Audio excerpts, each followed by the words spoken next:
പുതിയൊരു വീഡിയോയിലേക്ക് എല്ലാവർക്കും സ്വാഗതം. അപ്പോൾ നമ്മളുടെ ഓണസദ്യ സീരീസിന്റെ 9ാമത്തെ റെസിപ്പിയാണ് നമ്മൾ ഇന്ന് കാണിക്കാൻ പോകുന്നത്. ഇന്ന് ഇഞ്ചിക്കറിയാണ് കേട്ടോ. ഇഞ്ചിക്കറി പല രീതിയിൽ നമുക്ക് ഉണ്ടാക്കിയെടുക്കാൻ പറ്റും. പേഴ്സണലി എനിക്ക് ഏറ്റവും ഇഷ്ടപ്പെട്ട ഇഞ്ചിക്കറിയുടെ റെസിപ്പിയാണ് ഞാൻ ഇന്നത്തെ വീഡിയോയിൽ കാണിക്കുന്നത്. ആദ്യം തന്നെ നമുക്ക് ഇതിലേക്ക് വേണ്ട ഇഞ്ചി ഒന്ന് വറുത്ത് കോരണം. അതിന് വേണ്ടിയിട്ട് ഞാനിവിടെ ഒരു ചട്ടിയിലേക്ക് 5 ടേബിൾ സ്പൂൺ വെളിച്ചെണ്ണ ഒഴിച്ചു കൊടുക്കുന്നുണ്ട്. അതിലേക്ക് വട്ടത്തിൽ അരിഞ്ഞു വെച്ചിരിക്കുന്ന 1/4 കപ്പ് ഇഞ്ചി ചേർത്ത് കൊടുക്കുന്നുണ്ട്.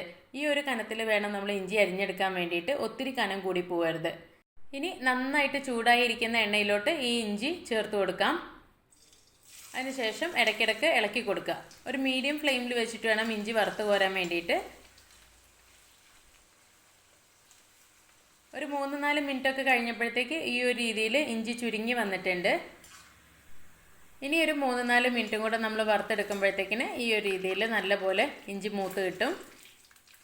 ഇത് നമുക്ക് മറ്റൊരു പ്ലേറ്റിലോട്ട് കോരി മാറ്റി വയ്ക്കാം.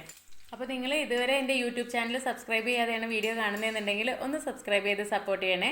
അതുപോലെ തന്നെ ഫേസ്ബുക്കിൽ വീഡിയോ കാണുന്നവർ പേജ് ഒന്ന് ലൈക്ക് ചെയ്യാനും അതുപോലെ തന്നെ ഫോളോ ചെയ്യാനും മറക്കരുത് കേട്ടോ. അപ്പോൾ നമുക്ക് ഇഞ്ചിയെല്ലാം ഇതുപോലെ വറുത്ത് കോരി മാറ്റി വയ്ക്കാം.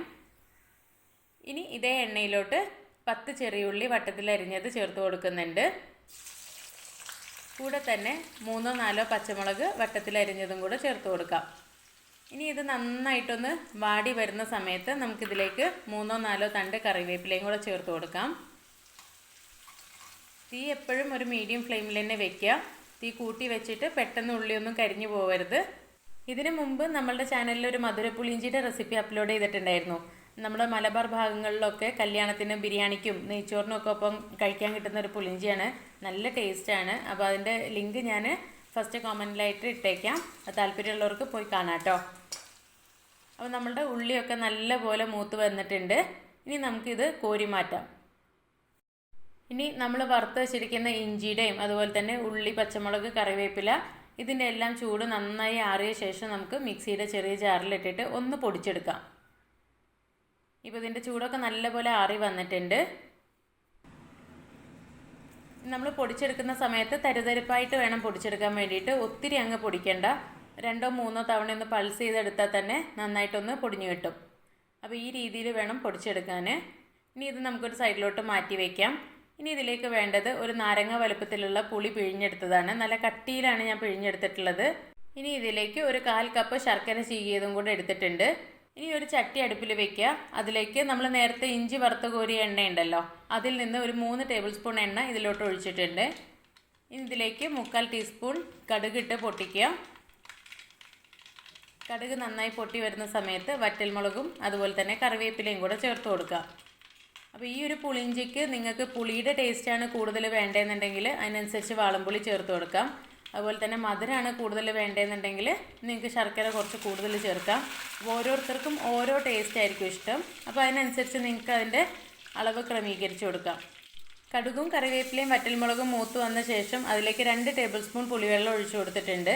ഇനി ഇതിലേക്ക് പൊടികൾ ഇട്ട് കൊടുക്കാൻ പോവുകയാണ്. ആ പൊടികൾ കരിഞ്ഞു പോകാതിരിക്കാൻ വേണ്ടിയിട്ടാണ് ആദ്യം തന്നെ 2 ടേബിൾ സ്പൂൺ പുളിവെള്ളം ഒഴിച്ചു കൊടുത്തിട്ടുള്ളത്.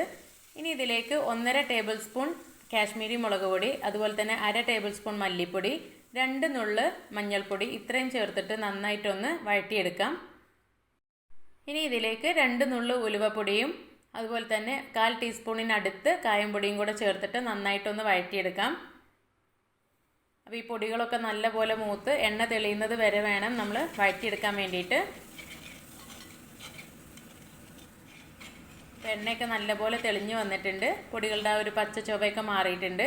ഇനി ഈ ഒരു സമയത്ത് നമുക്ക് ബാക്കിയുള്ള പുളിവെള്ളം കൂടി ഇതിലേക്ക് ചേർത്ത് കൊടുക്കാം.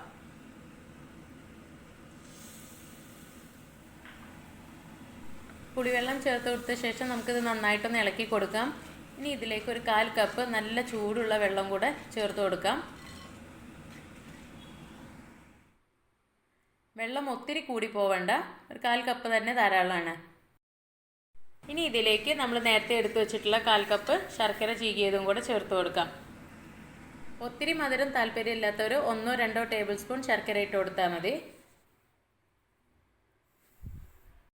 ഇനി ഇതിലേക്ക് ആവശ്യത്തിനുള്ള ഉപ്പ് ചേർത്ത് കൊടുക്കാം. ഞാനിവിടെ 1/2 ടീസ്പൂൺ ഉപ്പാണ് ചേർത്ത് കൊടുത്തിട്ടുള്ളത്. ഇനി ഇത് നല്ലപോലെ തിളയ്ക്കാൻ വേണ്ടിയിട്ട് വെയിറ്റ് ചെയ്യാം. അപ്പോൾ നല്ലപോലെ തിളച്ച് വന്നിട്ടുണ്ട്. ഇതിലേക്ക് നമ്മൾ നേരത്തെ പൊടിച്ച് വെച്ചിട്ടുള്ള ഇഞ്ചി, അതുപോലെ തന്നെ ചെറിയുള്ളി, പച്ചമുളക്, കറിവേപ്പില അതിൻ്റെ കൂട്ട് ചേർത്ത് കൊടുക്കാം. ഇനി എല്ലാം കൂടെ നല്ലപോലെ മിക്സ് ചെയ്യാം. ഇനി ഇത് നന്നായി തിളച്ച് കുറുകി ഇതിലെ വെള്ളമൊക്കെ ഒന്ന് വറ്റി വരുന്ന സമയത്ത് നമ്മളുടെ ഇഞ്ചിക്കറി റെഡിയായി. അപ്പോൾ ഇത് വളരെ സിമ്പിളായിട്ടുള്ളൊരു ഇഞ്ചിക്കറിയാണ്, എന്നാൽ വളരെ ടേസ്റ്റി ആയിട്ടുള്ളതാണ് കേട്ടോ. ഈ ഒരു ഇഞ്ചിക്കറി നമുക്ക് സദ്യയുടെ കൂടെ മാത്രമല്ല, അല്ലാതെ തന്നെ ചോറിൻ്റെ കൂടെ ഒക്കെ കഴിക്കാൻ പറ്റിയ നല്ലൊരു ഇഞ്ചിക്കറിയാണ്. അപ്പോൾ ഇത്തവണ ഓണത്തിന് ഇതുപോലെ ഒന്ന് ഉണ്ടാക്കി നോക്കുക. എല്ലാവരും നല്ല അഭിപ്രായം മാത്രമേ പറയുള്ളൂ. അപ്പോൾ നമ്മളുടെ ഓണസദ്യ സീരീസിൻ്റെ അടുത്ത റെസിപ്പി നമ്മൾ വീട്ടിൽ തന്നെ ഉണ്ടാക്കിയ അടയും കൊണ്ടുള്ള അടപ്രഥമനാണ്. അപ്പോൾ അതിൻ്റെ വീഡിയോ ഞാൻ നാളെ അപ്ലോഡ് ചെയ്യാം. അപ്പോൾ നമ്മളുടെ ഇന്നത്തെ സദ്യ സ്പെഷ്യൽ ഇഞ്ചിക്കറി ഇഷ്ടപ്പെട്ടിട്ടുണ്ടെന്നുണ്ടെങ്കിൽ നിങ്ങൾ മറ്റുള്ളവർക്കൂടെ ഒന്ന് ഷെയർ ചെയ്ത് കൊടുക്കുക. അതുപോലെ തന്നെ ഈ ഒരു ചാനലിനെ കുറിച്ചിട്ടുള്ള നിങ്ങളുടെ അഭിപ്രായങ്ങളും നിർദ്ദേശങ്ങളും എന്ത് തന്നെയാണെങ്കിലും അത് കമൻറ്റ് ബോക്സിൽ പറയാൻ മറക്കരുത്. അപ്പോൾ വീണ്ടും നമുക്ക് അടുത്തൊരു വീഡിയോയിൽ കാണാം. Thank you.